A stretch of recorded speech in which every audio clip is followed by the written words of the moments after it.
नमस्ते और the deep dive में आपका स्वागत है।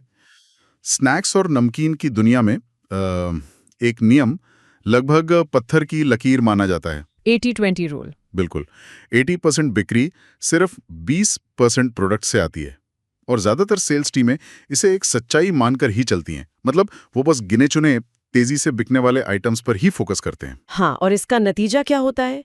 नतीजा ये होता है कि कंपनी के बाकी 80% प्रोडक्ट्स, वो पूरी की पूरी रेंज कभी रिटेलर के काउंटर तक ठीक से पहुंच ही नहीं पाती। वो बस कैटलॉग में पड़ी रह जाती है। एग्जैक्टली, वो या तो कैटलॉग में है या गोदाम में। और आज हम इसी को डिकोड करने वाले हैं। हमारे पास जो जानकारी है वो रेंज सेलिंग के विज्ञान पर आधारित है, और ये एक बहुत ही चौंकाने वाला सवाल उठाती है। और वो सवाल क्या है? सवाल ये है कि क्या हम 80-20 रूल को गलत समझ रहे हैं? क्या ये मार्केट की सच्चाई है या ये एक ऐसी प्रॉब्लम है जो सेल्स टीमें अनजाने में खुद ही पैदा कर रही हैं? अच्छा। हमारे सोर्स का जो मूल मंत्र है वो है, प्रोडक्ट्स अपने आप नहीं बिकते, उन्हें बेचा जाता है। और आज हम इसी बेचे जाने के पीछे के साइंस को समझने की कोशिश करेंगे। ये तो वाकई दिलचस्प है। तो चलिए इस सोच की परतें खुलते हैं। इसे समझने के लिए हमारे सोर्स में सुरेश नाम के एक सेल्समैन की कहानी है और मुझे लगता है कि हर सेल्स वाला इस कहानी से खुद को जोड़ पाएगा। बिल्कुल, सुरेश एक टिपिकल सेल्समैन था। वो अपनी कंपनी के वो 3-4 हीरो प्रोडक्ट्स ही बेचता था, जो आसानी से बिक जाते थे। हाँ, जो हर दुकानदार बिना सवाल किए ले लेता था। कंपनी ने हाल ही में कुछ नए प्रोडक्ट्स भी लॉन्च किए थे, लेकिन सुरेश ने उन्हें बेचने की ज्यादा कोशिश ही नहीं की। उसे लगता होगा ये नया माल कौन लेगा, इसमें मेहनत ज्यादा है। बिल्कुल यही सोच थी। फिर एक दिन उसके सीनियर मैनेजर ने उसकी सेल्स रिपोर्ट देखी और उससे एक बहुत ही सीधा सवाल पूछा। क्या पूछा? उन्होंने पूछा, सुरेश, इस महीने तुमने कितने रिटेलर्स को कंपनी के नए लॉन्च हुए प्रोडक्ट्स दिखाए? और सुरेश के पास कोई जवाब नहीं था। वो चुप रह गया। और यहाँ मैनेजर ने जो किया वो बहुत जरूरी था। उन्होंने उसे डांटा नहीं, उन्होंने उसे एक प्रोसेस समझाया। उन्होंने कहा, देखो, कोई प्रोडक्ट बिके उससे पहले उसे दिखाना जरूरी है। राइट। दिखाने से पहले तुम्हारे पास उसका स्टॉक होना जरूरी है, और स्टॉक रखने से पहले तुम्हें सही मात्रा में उसका ऑर्डर करना जरूरी है। ये तो एक पूरी चेन है। बिल्कुल। और अगर एक भी कड़ी टूटी तो प्रोडक्ट कस्टमर तक कभी पहुंचेगा ही नहीं। एक मिनट, ये सुनने में तो बहुत सीधा लगता है, बस ज्यादा ऑर्डर करो। लेकिन क्या ये इतना आसान है? डिस्ट्रीब्यूटर का भी तो पैसा फंसता है। अगर प्रोडक्ट नहीं बिका तो उसका सारा रिस्क है। बहुत अच्छा सवाल है, और यही वो पॉइंट है जहां सोच बदलनी पड़ती है। सोर्स ये नहीं कह रहा कि आंख बंद करके स्टॉक भर लो, वो कह रहा है कि एक माइंडसेट शिफ्ट है। Mindset shift. हाँ, ये जिम्मेदारी को प्रोडक्ट अच्छा है या बुरा से हटाकर हमारी लॉन्च की रणनीति सही है या गलत पर ले आता है। सुरेश के लिए वो एक आहा मोमेंट था। उसे पहली बार समझ आया कि प्रोडक्ट कमजोर नहीं था, उसका लॉन्च कमजोर था। अच्छा, लॉन्च कमजोर था। हाँ, और ये लॉन्च सिर्फ स्टॉक मंगाने से कहीं ज्यादा बड़ी चीज है। तो ये कमजोर लॉन्च आखिर होता क्या है? अक्सर लोग इसे किस्मत या मार्केट का मूड मानकर टाल देते हैं, लेकिन जैसा आप कह रहे हैं ये किस्मत नहीं बल्कि साइंस है। बिल्कुल। इसे समझने के लिए सोर्स हमें दो बहुत जरूरी कॉन्सेप्ट्स देता है। एक है डिस्ट्रीब्यूशन विड्थ। विड्थ मतलब चौड़ाई? हाँ, और दूसरा है डिस्ट्रीब्यूशन डेप्थ यानी गहराई। ओके, विड्थ और डेप्थ। ये क्या है? विड्थ का मतलब है कि आपने कितने रिटेलर्स तक प्रोडक्ट पहुंचाया। मान लीजिए आपने 50 दुकानों तक प्रोडक्ट पहुंचा दिया, ये आपकी विड्थ हो गई। सुनने में अच्छा लगता है ना? हाँ, 50 दुकानें कवर हो गई। लेकिन डेप्थ का मतलब है कि हर दुकान पर कितना स्टॉक पहुंचा और क्या वो बिकने के बाद दोबारा पहुंचा। अच्छा, तो मतलब सिर्फ दुकानों तक पहुंचाना काफी नहीं है। एग्जैक्टली। हमारे सोर्स में एक उदाहरण है। एक टीम को नया प्रोडक्ट 50 दुकानों में लॉन्च करना था। हर दुकान को डिस्प्ले के लिए सिर्फ 2 पैकेट चाहिए थे। ठीक है, मतलब लॉन्च के लिए कम से कम 100 पैकेट का स्टॉक चाहिए। ये बेसिक गणित है। हाँ, लेकिन डिस्ट्रीब्यूटर लाया सिर्फ 40 पैकेट। अरे, आधे से भी कम। अब क्या हुआ? विड्थ तो 50 दुकानों की सोची थी, लेकिन स्टॉक सिर्फ 20 दुकानों तक ही पहुंच पाया। बाकी 30 दुकानों के लिए वो प्रोडक्ट कभी लॉन्च ही नहीं हुआ। सही बात है। और उन 20 दुकानों पर भी सिर्फ 2-2 पैकेट थे, जो शायद एक ही दिन में बिक गए। उसके बाद स्टॉक खत्म, डेप्थ 0 हो गई। अरे, ये तो वही बात हुई कि मैंने जिम की मेंबरशिप ली पर मैं कभी गया ही नहीं, और फिर कह रहा हूं कि मेरी बॉडी नहीं बन रही। मेंबरशिप लेना ही लॉन्च था, जिम जाना तो असली काम था। बिल्कुल सही एनालॉजी है। और फिर कुछ हफ्तों बाद सेल्स मीटिंग में क्या कहा जाता है? यही कि सर मार्केट ने प्रोडक्ट रिजेक्ट कर दिया, डिमांड ही नहीं है। एग्जैक्टली लेकिन सोर्स कहता है सच्चाई ये है कि डिमांड कभी बनाई ही नहीं गई। आपने डिमांड बनने का मौका ही नहीं दिया। आप एक ऐसे एक्सपेरिमेंट के रिजल्ट को नाप रहे थे जो कभी ठीक से शुरू ही नहीं हुआ। ये बात तो बहुत कुछ कहती है, लेकिन मेरे दिमाग में एक और सवाल आ रहा है। मैंने अक्सर देखा है कि एक ही प्रोडक्ट, मान लीजिए कोई चिप्स का फ्लेवर, एक शहर में सुपरहिट होता है और दूसरे में कोई पूछता भी नहीं। क्या इसका भी कनेक्शन इसी लॉन्च वाली बात से, या ये वाकई लोगों के टेस्ट का फर्क है? देखिए 90% मामलों में इसका कनेक्शन लॉन्च से ही होता है। सोर्स इसका बहुत साफ विश्लेषण करता है। जहां बिक्री ज्यादा होती है वहां के सेल्समैन और डिस्ट्रीब्यूटर ने क्या से ही किया।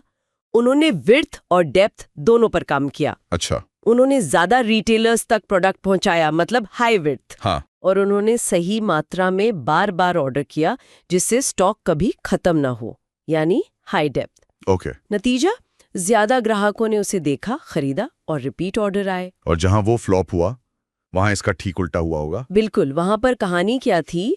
स्टॉक हमेशा कम था, मतलब लो डेप्थ। राइट। डिस्ट्रीब्यूशन बहुत सीमित था, कुछ गिनी चुनी दुकानों तक ही, यानी लो विथ, इसलिए पहुंच भी कम थी। और जब प्रोडक्ट दुकानों पर ही नहीं था तो रिपीट ऑर्डर भी कहां से आते? मतलब प्रोडक्ट अच्छा या बुरा नहीं था? नहीं, असली फर्क लॉन्च की रणनीति और उसे लागू करने की कोशिशों में था। एक विश्व स्तरीय एफएमसीजी कंपनी के एक सीनियर जीएम का एक सिद्धांत यहाँ पर बिल्कुल फिट बैठता है। क्या है वो?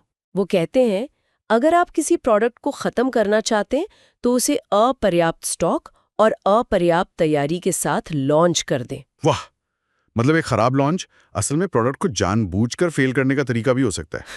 बिल्कुल। और सोर्स के मुताबिक एक स्मार्ट लॉन्च सिर्फ स्टॉक के बारे में नहीं है, इसके 3 स्तंभ होते हैं। 3 स्तंभ? हाँ, पहला स्टॉक की उपलब्धता, जिसके बारे में हमने बात की। दूसरा, सेल्स टीम की ट्रेनिंग। क्या सेल्समैन को पता है कि इस नए प्रोडक्ट को बेचना कैसे है, इसके सेलिंग पॉइंट्स क्या हैं? और तीसरा, रिटेलर के लिए इंसेंटिव, कि दुकानदार उसे अपने काउंटर पर जगह क्यों दे। एग्जैक्टली उसके लिए इसमें क्या फायदा है।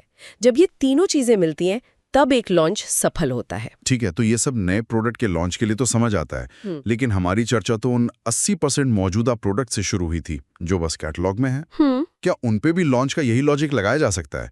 मतलब जो प्रोडक्ट सालों से मार्केट में है उसे कैसे लॉन्च करें? और यही इस पूरी चर्चा का सबसे जरूरी हिस्सा है। इसका जवाब है हाँ, बिल्कुल किया जा सकता है।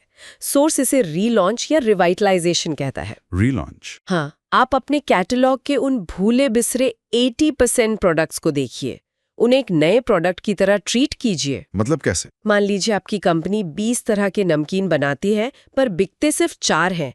आप उन बाकी 16 में से कोई 2 प्रोडक्ट चुनिए। अगले महीने के लिए उन्हें अपना प्रोडक्ट ऑफ द मंथ बनाइए। ओके। अब उन पर लॉन्च के वही तीनों स्तंभ लागू कीजिए। पहला, स्टॉक। पक्का कीजिए कि डिस्ट्रीब्यूटर के पास उनका भरपूर स्टॉक हो। ठीक है। दूसरा, ट्रेनिंग।